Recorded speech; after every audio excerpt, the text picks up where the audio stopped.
अगर आप चाहते हैं कृष कुमार ऑफिशियल को सबसे पहले गाना सुनने के लिए तो लाल बटन को दबा के चैनल को सब्सक्राइब कीजिए और बेल आइकन को दबा।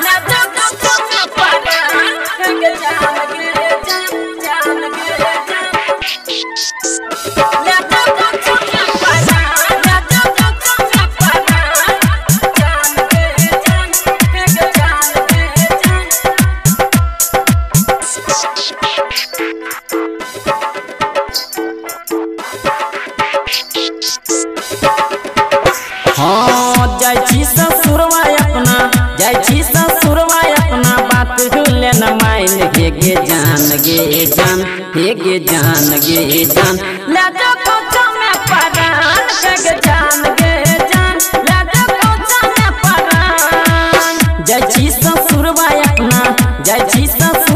अपना बात भूले न माइन गे जान गे जान गे जान गे जान ले जा कोचा में परान गे जान गे जान ले जा कोचा में परान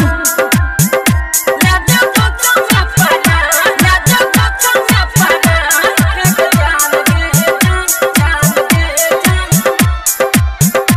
ले जा कोचा में परान ले जा कोचा में परान मनी सिमरी बख्तियार दुर्गा स्थान गली ओ जिया के हमर छगी तू की सहारा गे तू की समुंदर छगी तू की किनारा गे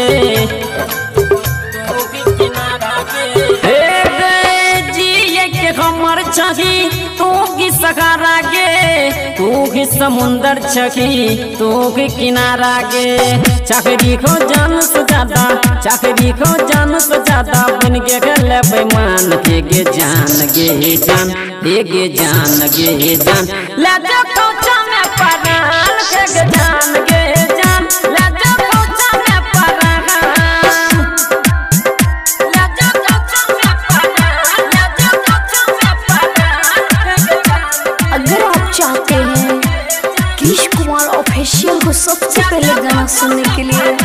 तो लाल बटन को दबा के चैनल को सब्सक्राइब कीजिए और बेल आइकन को दबाना ना भूलिए। हे गए दिलवा में कमरा देखे जय चित दागा गे झूठो हूँ के कलियो प्यार रिको हम भागा गे रिको हम भागा गे हे गए दिलवा में कमरा देखे जय चित दागा गे झूठो हूँ के कलियो प्यार रिको हम भागा गे प्रमोद प्रेमी को प्रिंस राजा को दाबा किन के नाम गे जान गे जान गे जान गे जान ले जा